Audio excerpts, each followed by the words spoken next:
Siempre digo lo que pienso. Estamos de vuelta, esto es Políticamente Incorrecto a través de Telefuturo, recordándoles que el señor Luis Vareiro está de vacaciones y, por supuesto, nosotros estamos aquí mientras dure ese periodo de vacaciones.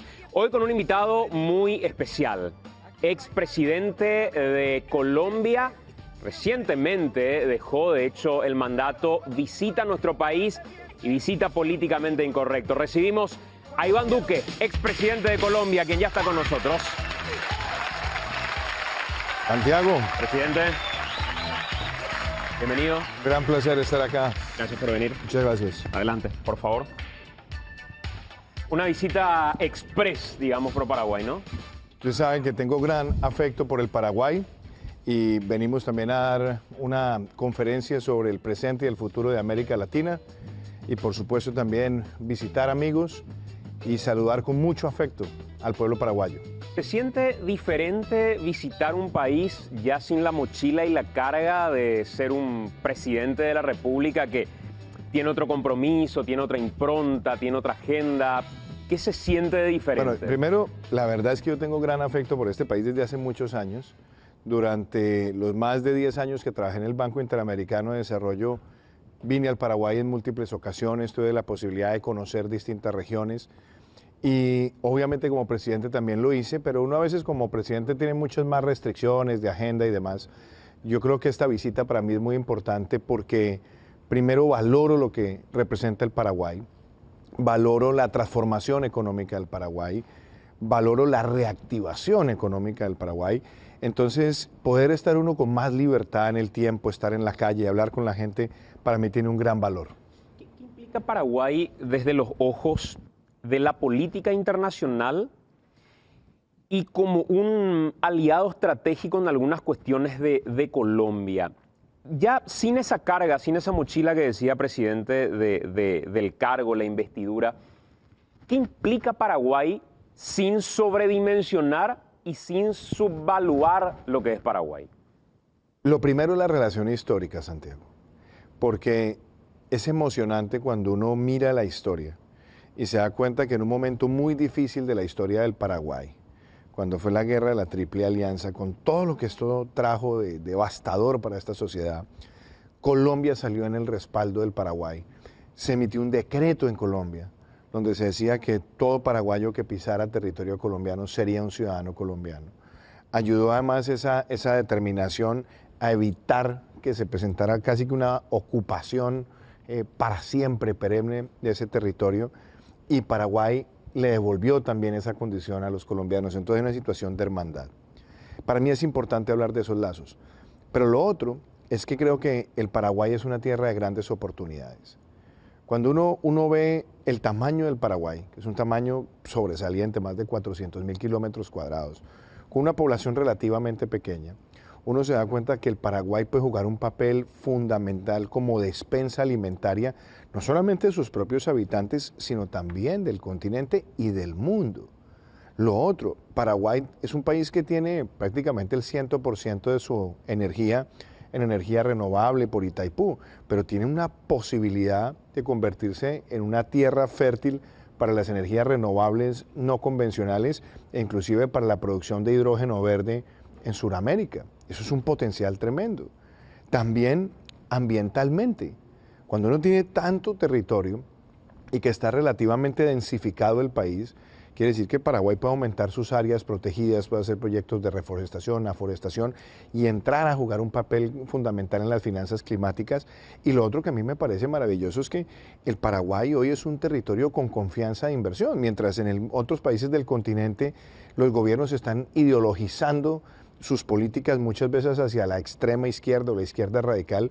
Este es un país que sigue manteniendo sus fundamentos de la economía de mercado y eso es valioso, sabiendo también que tiene que aumentar el beneficio social para sus habitantes. Entonces, yo veo al Paraguay en una gran posición geoestratégica en el continente. Hay un capítulo en el último tramo de la presidencia de Iván Duque que tiene una directa vinculación con Paraguay, y es el crimen del fiscal Marcelo Pecci en Colombia. Nosotros hemos conocido algunos elementos, de hecho ya inició formalmente la semana pasada el juicio oral a quien sería cerebro de aquella operación en Colombia desde el punto de vista logístico. Pero me gustaría entrar, presidente, en el detalle desconocido de cómo se enteró del crimen de Pecci y cuáles fueron los elementos que de buenas a primeras empezó a tener cuando eso sucedió. Yo recuerdo aquella mañana estábamos en Radio Monumental, una compañera, Estela Ruiz Díaz, nos pasa una información y nos dice, aparentemente hubo un atentado en Colombia y habrían matado a Pecci. Estaba al aire, no me animé a dar la noticia, salí de cabina a realizar algunas averiguaciones, tomé contacto con algunos actores del gobierno y en ese momento no manejaban la información que probablemente sí ya por vía de algunos actores en Colombia se estaba filtrando. Pasaron minutos apenas del ataque. ¿Cómo se entera el presidente Duque y cuál es la historia tras bambalinas del día en que cuentan al presidente de Colombia que habían matado a un fiscal paraguayo en ese país? Santiago, yo empezaría por lo siguiente. Primero por hablar de la gran relación de cooperación de seguridad que ha tenido Colombia y Paraguay. Inclusive durante mis años de presidente, durante mi cuatrenio, que trabajé muy de la mano con el presidente Abdo, cuando se presentó acá el secuestro del ex vicepresidente, apoyamos rápidamente con nuestras capacidades de inteligencia. En momentos muy dolorosos del pasado, cuando se presentó la situación de la hija del expresidente Cubas, también Colombia apoyó. Hemos apoyado también el trabajo contra las pocas células que quedan de ese menguado grupo terrorista que está en algunos lugares del territorio paraguayo. Entonces, esa relación de cooperación es muy importante. ¿Y por qué la noto? Porque cuando yo recibo la información, dicen, se presentó un atentado que además era a media hora de la ciudad de Cartagena, en un balneario, que es un lugar público, y después se sabe que se trata de un fiscal antimafia, anticorrupción del Paraguay. Lo primero, a mí me impactó, y me impactó por el lugar, por la hora, por la forma, por todo. Entonces me puse en contacto con el presidente Abdo de inmediato. Ya nos habíamos visto semanas atrás, él estuvo visitando Colombia, fortalecimos toda la cooperación comercial, la cooperación judicial, la cooperación en materia de seguridad. Entonces dije, presidente, yo lamento esta situación profundamente. Aprovecho además para expresar mis condolencias a los familiares del fiscal Pecci, pero le dije, presidente, antes de 30 días vamos a dar con los responsables de esto. Y le pedí al general Jorge Vargas, que era el director de la Policía de Colombia, le pedí al general Fernando Murillo, experto en policía judicial, también al general Lorenz Cárdenas y al equipo de la DIPOL, que lo manejaba el general Norberto Mujica, los mejores policías de nuestro país, para que pudiéramos reconstruir rápidamente y obrar. Y ahí nos empezamos a encontrar con cosas pues bastante complejas. Por ejemplo. Entonces, ¿cómo pasa esto? Esto no fue un acto espontáneo, tenía que tener una preparación. Y empezamos a encontrar factores comunes, nos colaboraron inclusive personas del hotel, nos colaboraron algunas personas del Paraguay que estaban también como turistas, porque para poder hacer un atentado a plena luz del día en ese momento tenía que haber prácticamente un señalador, alguien que orientara a quienes llegan en un jet ski, se bajan, llegan a ese punto.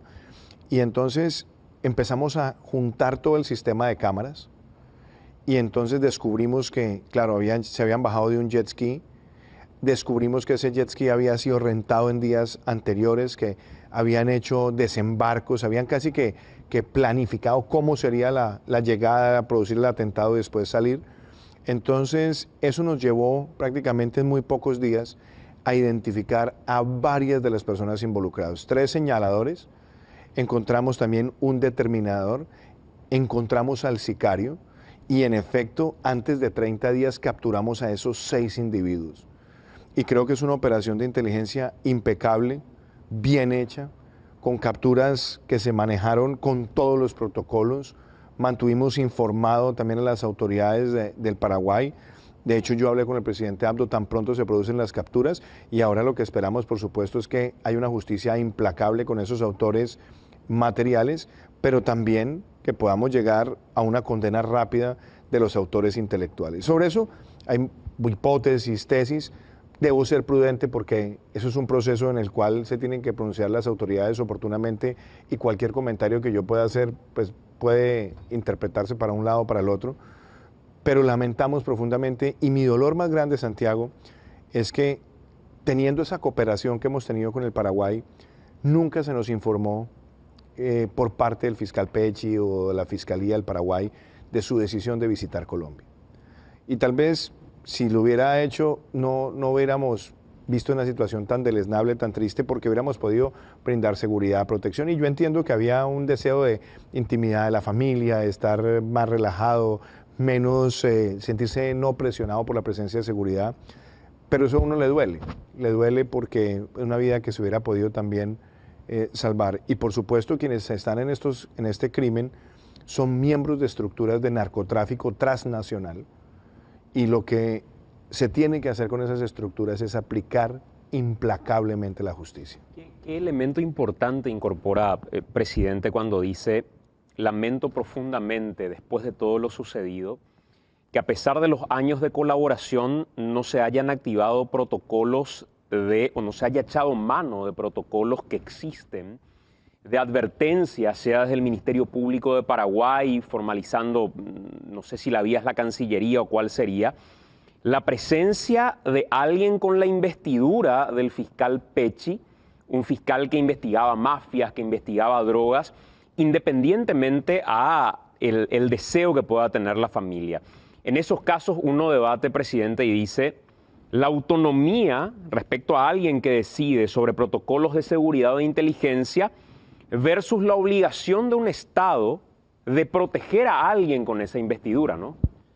Es que yo creo, Santiago, que en este caso en particular, la decisión que toma el fiscal Pecci de tener ese espacio personal, íntimo, y que además es respetable. Ni más faltaba que fuéramos ahora a decir que fue culpa de él, ni más faltaba. Por supuesto que eso no cabe en la cabeza de nadie. Él tomó una decisión, y obviamente yo creo que hoy el crimen transnacional es muy poderoso. Es que esto no fue un tema improvisado. La forma en la que se produce este atentado muestra el grado de sofisticación del crimen transnacional, porque sabían a dónde iba a estar, y lo que encontramos es que había 2 señaladores que habían llegado al hotel, que se habían registrado en el hotel, que habían hecho el check-out minutos después de producirse el crimen. Dimos con ellos y nos dimos de ese nivel de sofisticación y el poder corruptor del dinero del narcotráfico. Entonces, yo creo que hoy existen todos los protocolos para, si hay información de la presencia de personas que tengan algún riesgo de seguridad, podérsela brindar y poder tomar algunas precauciones. Claramente, quienes decidieron producir este atentado estaban haciendo el seguimiento al fiscal Pecci desde mucho tiempo antes de que tomara la decisión de ir a Colombia. Desde el análisis del hecho Pecci, ¿por qué lo matan? ¿Por qué en Colombia? ¿El mensaje era por alguna causa, creen ustedes, investigada por Pecci, o tenía que ver con algo mucho más allá, que era un mensaje para cualquier estructura investigativa que se anime a llevar adelante alguna acción contra el crimen? Yo no creo que fuera un tema de mensajes. Yo creo que era un tema dirigido contra él por sus investigaciones, por su trabajo contra el crimen transnacional. Yo creo que eso no tiene discusión. ¿Y por qué se produce en Colombia? Pues porque yo creo que alguien pudo advertir que el fiscal se iba a trasladar en un ambiente relajado, en un ambiente vacacional, y que además no había solicitado apoyo de seguridad. Es decir, ahí se había hecho por parte de esos criminales una inteligencia previa. Y eso muestra la sofisticación de lo que ocurrió. Pero también yo creo que, y eso fue un compromiso mío con el Paraguay, con el presidente Abdo, le dije: antes de 30 días vamos a encontrar a los bandidos. Los encontramos, los desmantelamos. El material probatorio que tenemos es absolutamente incontrovertible. ¿Hoy creen que la orden se dio en Paraguay? Yo no quisiera sobre eso especular, Santiago, porque las autoridades judiciales están haciendo su trabajo. Cualquier comentario que yo haga puede terminar desviando o puede terminar incidiendo en la investigación. Yo lo que me siento tranquilo es que como presidente de Colombia entregamos todo el material.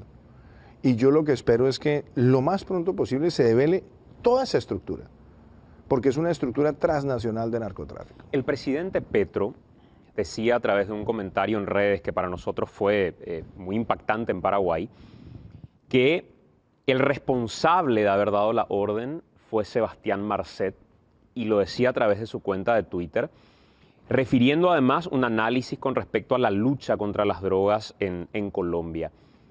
¿Ese es el nombre que tienen en Colombia o esa fue una cuestión estrictamente de Petro?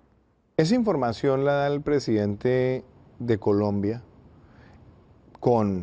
en un ambiente, digámoslo, mediático. Yo me imagino que sobre eso recibió también información por parte de las autoridades policiales de nuestro país, pero yo creo que en eso, Santiago, y yo lo hice como presidente, uno tiene que ser en esto prudente, dar todo el apoyo a las autoridades paraguayas, dar toda la información y el acervo, y obviamente si el presidente lo está revelando, pues seguramente tendrá esa fuente de información. Nosotros vimos nombres, no quiero simplemente referirme si el presidente Petro habló de uno u otro, yo creo que hay nombres, y yo lo que espero es que esta maraña se pueda develar de la forma más contundente. Pero eso me permite a mí, porque tampoco quiero que esta conversación sea solamente centrada en un aspecto que es judicial o procesal judicial. Yo quiero entrar al tema más de fondo, y es que con el narcotráfico, Santiago, no se puede pactar. Con el narcotráfico no se puede ser condescendiente. Con el narcotráfico no se puede ser blandengue.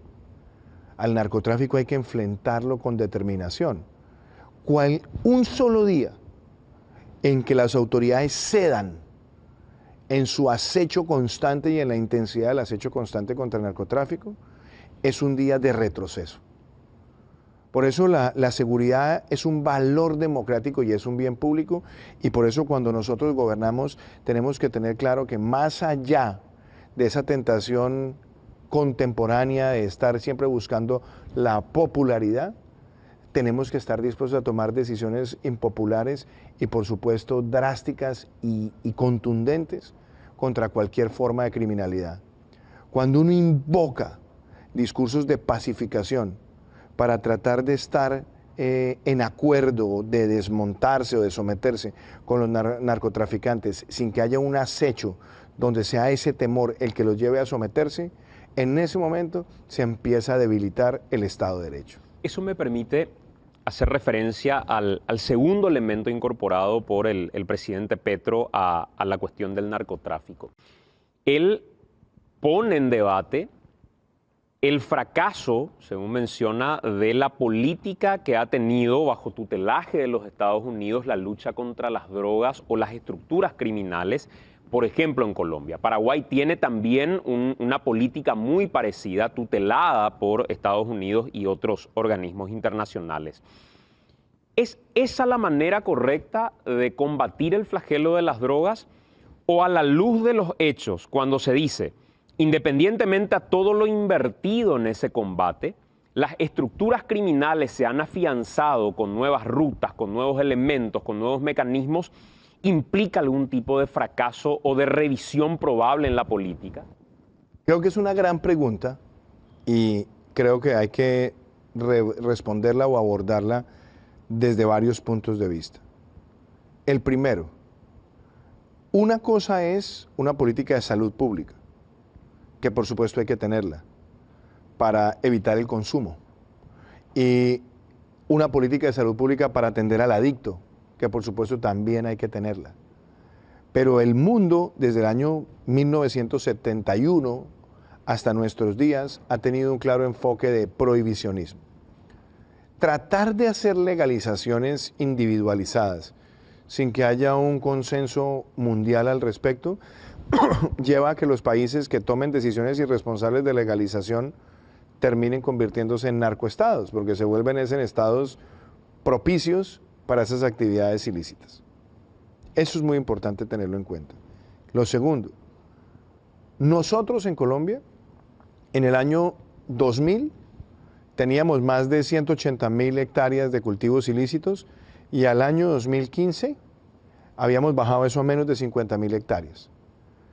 Cuando se suspendió la aspersión aérea, cuando se redujeron los grupos de erradicación manual, crecimiento exponencial entre 2015 y 2018. Cuando llegué a la presidencia, paré el crecimiento exponencial, empezamos una reducción, las mayores incautaciones de drogas registradas por Colombia en su historia, logramos enfrentar rutas, creamos la campaña multinacional Orión, pero yo tuve que enfrentar muchísimas limitaciones, sobre todo de orden judicial, para que pudiéramos restablecer el programa de aspersión. Hoy no solamente ya no tenemos el programa, sino que se están desmontando los grupos de erradicación y yo me temo que en un año Colombia tendrá más de 300.000 hectáreas de coca si ese patrón se mantiene y eso por supuesto se convierte en un combustible de los grupos armados ilegales. Entonces, tú preguntas, ¿hay fracaso o no hay fracaso? Yo creo que hay algo que sí hay que decirlo con claridad a nivel mundial, hay hipocresía, porque enfrentar las drogas necesita corresponsabilidad.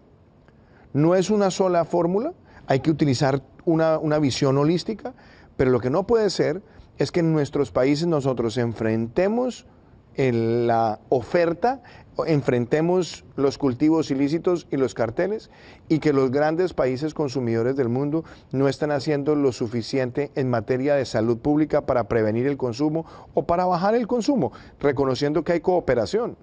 Colombia representa el 50% de las incautaciones de narcóticos del hemisferio occidental año por año.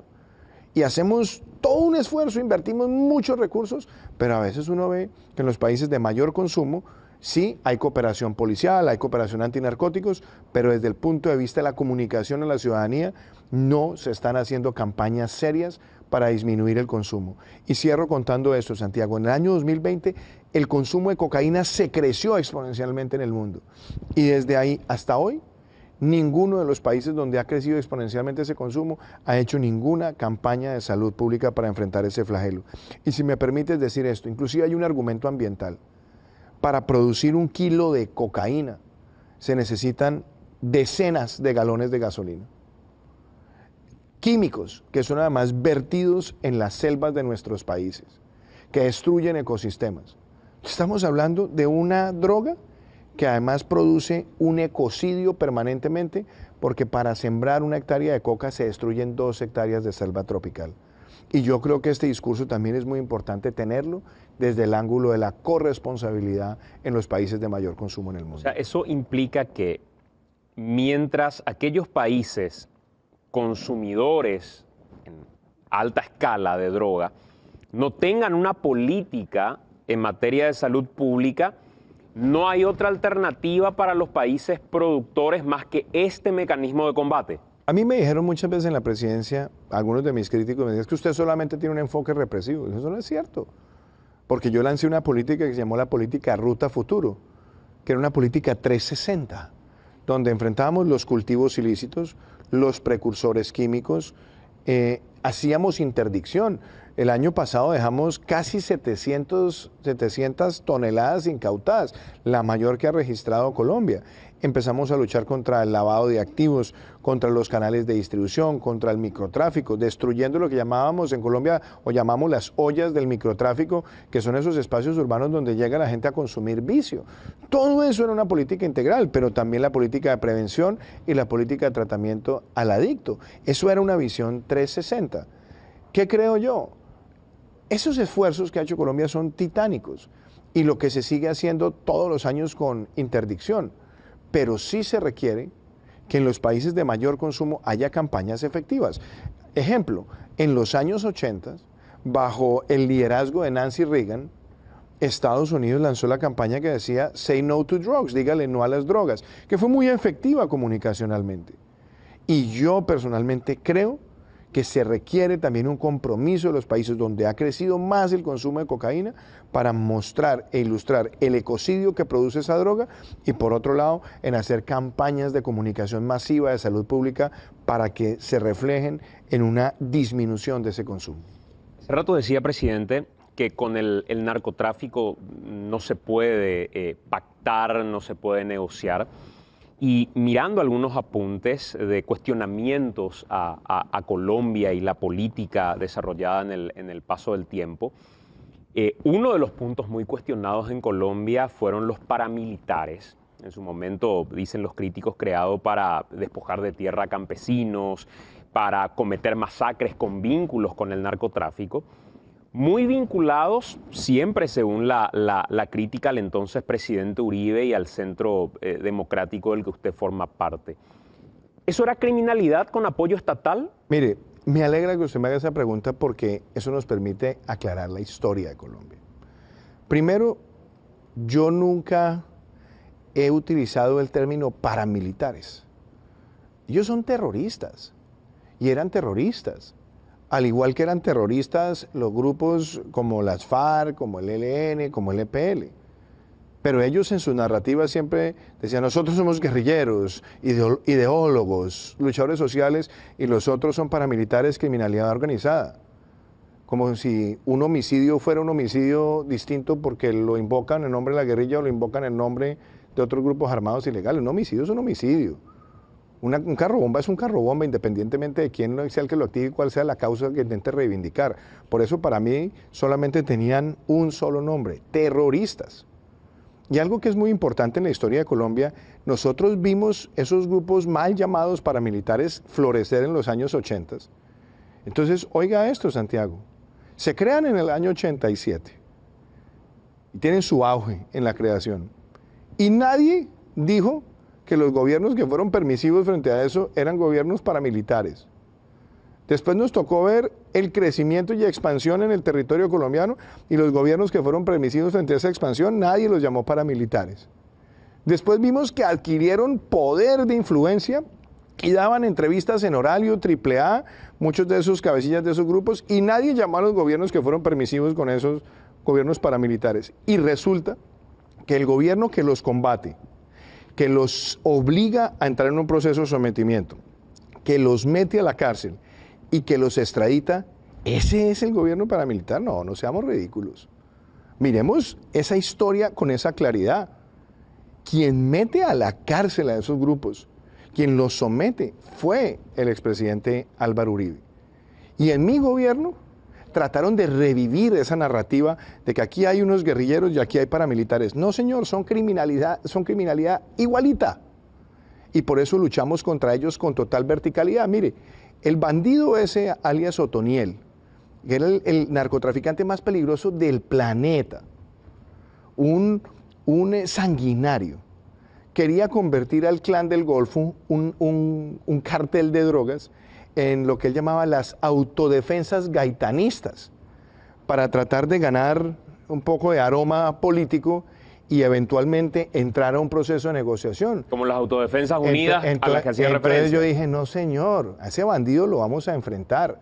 Y mantelamos la cadena de mando del Clan del Golfo y a ese bandido lo capturamos y lo extraditamos y está en una cárcel federal de los Estados Unidos pudriéndose, y después tendrá que regresar a Colombia a cumplir sus penas por los crímenes cometidos en el país.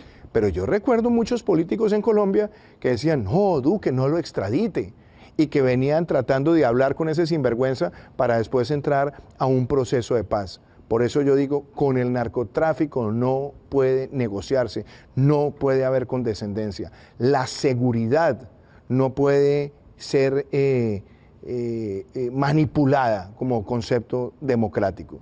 Y esa ha sido una línea en la que yo creo, y algo que valoro, Paraguay ha tenido también esa línea. Aquí no se ha tenido ambivalencia para llamar las cosas como son. Y todo el que mate, todo el que secuestre, todo el que extorsione, solamente entra en una sola categoría, criminal. Aquí no podemos hablar de criminalidad política y criminalidad ordinaria. Todo el que cometa un acto criminal es un criminal. Hace rato, al inicio de la charla, decía que Paraguay, ante los ojos del mundo, es un país de estabilidad y no de extremos, y citaba la izquierda extrema en particular. La región, si uno mira, se da cuenta que de gobiernos de derecha hoy está migrando a gobiernos de izquierda. Argentina, Colombia, por tomar dos ejemplos puntuales. ¿Qué representa eso? ¿Representa, siendo usted de derecha, el fracaso de los presidentes de derecha respecto a las políticas que han tenido para con su población y el castigo de la población eligiendo a presidentes de izquierda? ¿O cuál es la lectura? Yo creo que hay algo, déjame, yo empiezo por una cosa, Santiago. A mí me preguntaban muchas veces en Colombia, ¿usted es de derecha o usted es de izquierda? Yo soy de extremo centro. ¿Y por qué creo eso? Porque yo creo en los equilibrios democráticos. Ser de centro no quiere decir que uno es neutral o que uno no es ni de aquí ni de allá como la canción de Facundo Cabral, no. Cuando uno habla de ser de centro es que uno cree en los equilibrios democráticos. Ejemplo, hay que defender la empresa, hay que defender el desarrollo empresarial, pero hay que defender la justicia social. Por eso, si usted ve en mi gobierno, mayor crecimiento económico registrado en nuestra historia, política de emprendimiento, pero también la mayor inversión social, matrícula universitaria pública gratuita para el 97% de los estudiantes que vienen de las familias más vulnerables y la clase media emergente. Que se puede defender el entorno empresarial, minero energético, pero también una gran conciencia ambiental. Yo creo en esos equilibrios. Ahora bien, yo creo que tenemos que ser mucho más profundos. Esta no es una discusión entre izquierda y derecha. Es una discusión que se tiene más bien que enfocar en que aquí hay populismo y demagogia.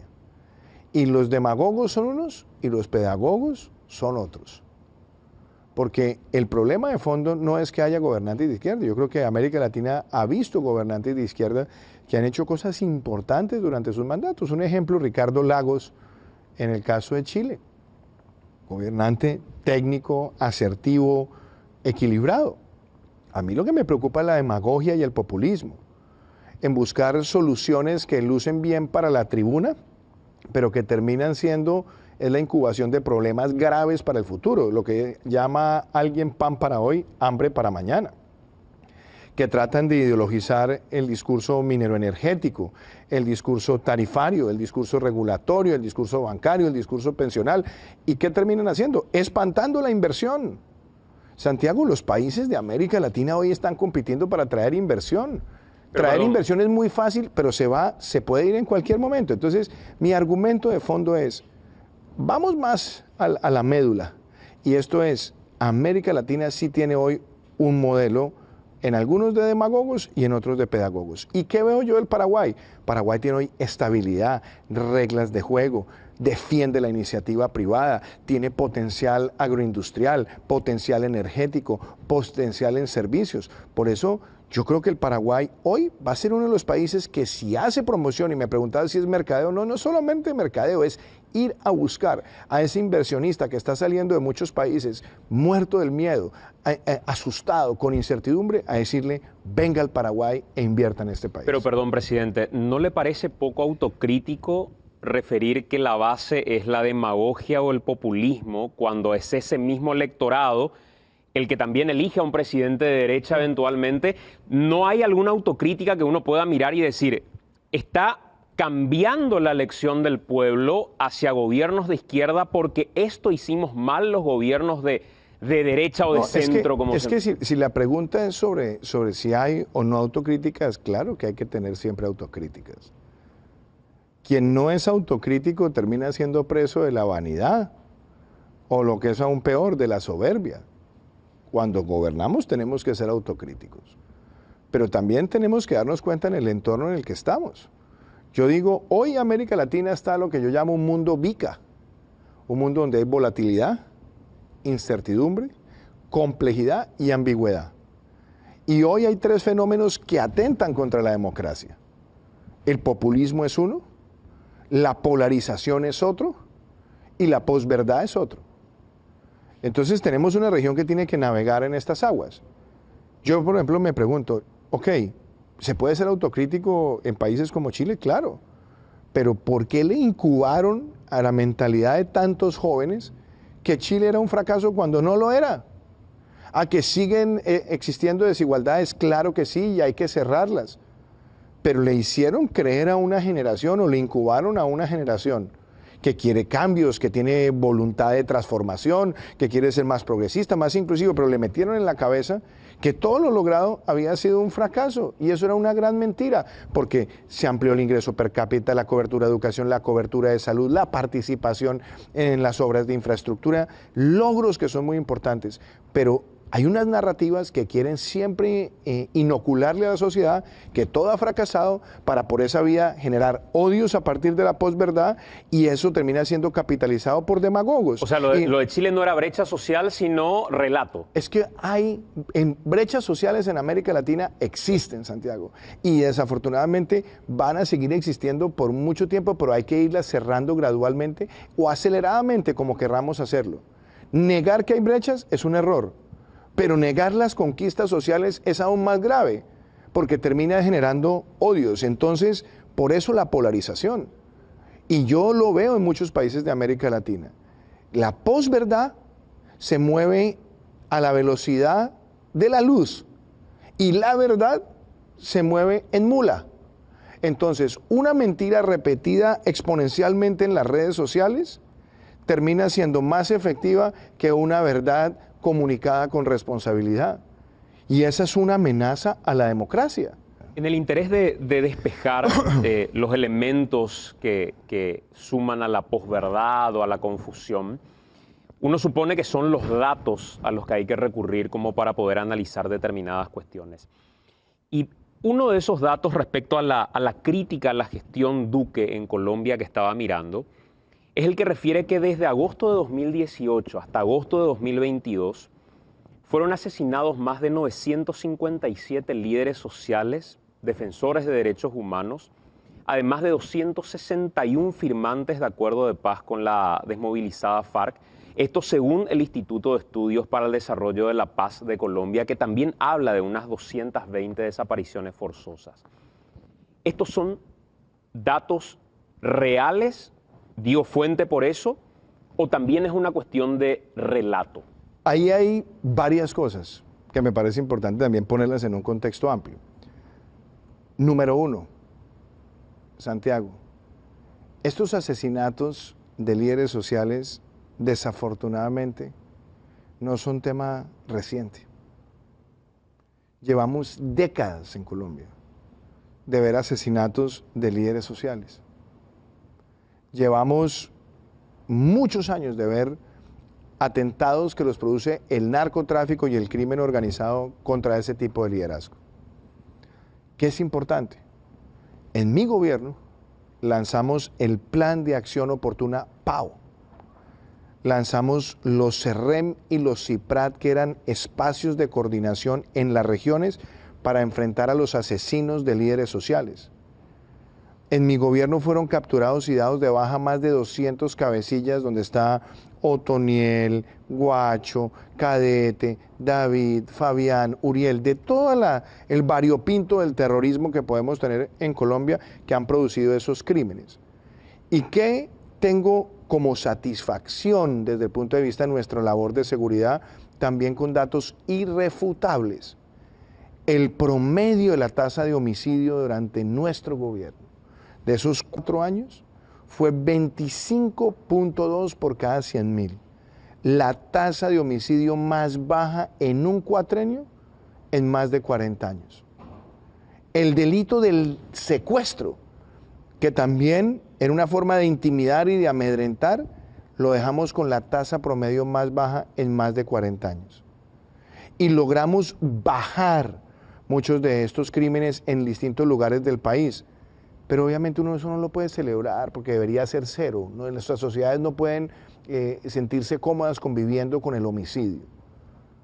Y frente a las fuentes, es muy interesante que en mi gobierno, cada vez que se presentaba un asesinato de un líder social o de una persona vinculada a un proceso de desmovilización, desarme y reinserción, inmediatamente había un relato inmediato de la oposición diciendo, miren lo que está ocurriendo, esto es responsabilidad del presidente. Pero llevamos 1 mes y medio y ya nadie habla de esto. Cuando se producían asesinatos de más de 2 personas en el gobierno mío, inmediatamente decían masacre. Y hoy siguen ¿no? ocurriendo estos hechos y hay Sigue- silencio, dice. Pues yo más que silencio empiezo a ver ambigüedades, entonces ya se dice asesinatos múltiples. No, si lo vamos a llamar masacre, llamémoslo masacre con cualquiera que sea el presidente. Y seamos objetivos en la data. Porque, claro, en materia de seguridad está la data y está también la percepción. Y es una realidad en el mundo.